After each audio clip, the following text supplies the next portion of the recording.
Salut tout le monde, du coup on se retrouve pour une petite vidéo tuto passage de DS3 en full LED, c'est-à-dire le H1 et H7 et après le 5W5 en LED aussi également. Du coup je vous montre vite fait le packaging. Hop, du coup voilà, c'est très propre, je vous mettrai le lien en description. La 5W5 est en haut, la H1 et la H7. Du coup pour changer la H7, c'est ici, du coup il y a les deux pinces à retirer au niveau du haut. Alors, les deux pinces ça se retire vers le haut et celle-là vers le haut. Du coup vous retirez l'ancienne, c'est simple. Après avec le pack que vous commandez, celui-ci, il y a juste une prise à mettre. Du coup vous l'insérez dedans, vous branchez, vous testez. Il faut tester, faut mettre les feux de croisement. Si ça s'allume pas, en fait vous interchangez juste la prise de sens et du coup normalement ça marche. Quand vous remettez le bouchon, en fait le ventilo qui est à l'arrière de la LED, il peut plus faire son taf. Alors du coup moi ce que je fais, je l'ai fait de l'autre côté, je vais vous montrer, ça ira plus vite.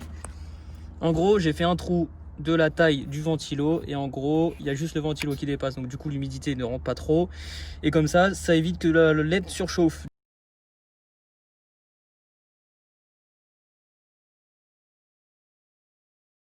Alors ce qui est pour de la H1, du coup elle est plus compliquée celle-là, du coup vous enlevez le bouchon. Ensuite vous retrouvez avec ça, du coup vous tirez les deux oreillettes. Alors attendez, parce que... Hop là, du coup vous retirez les deux oreillettes. Du coup vous avez la lampe qui sort et en gros il y a la prise, donc du coup le fil rouge sera branché sur la prise ici et du coup le fil noir sera branché à l'intérieur de celle-ci. En fait elle va sortir, je vais la sortir, du coup je la sortirai après. Et du coup voilà, et du coup si vous voulez changer les ampoules W5W, ce sont celles-ci. Donc du coup en gros vous pincez juste les deux oreillettes sur le côté, vous sortez, vous mettez votre LED, voilà. Donc voilà, donc là l'ampoule a été installée, vous voyez bien, les deux oreillettes sont bien collées, tac tac tac. Et ensuite du coup vous retrouvez alors le rouge sur la grosse prise, pardon, du coup on va essayer de mieux voir ça. Du coup j'ai inséré la petite prise, donc du coup il faut bien les insérer et surtout bien les mettre contre le bouchon parce que du coup avec les vibrations ça risque de sortir, c'est pas vraiment fait pour.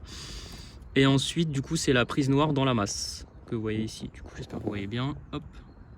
Et ensuite du coup vous mettez ça tout bien à l'intérieur, bien bloqué contre le bouchon pour éviter que ça bouge.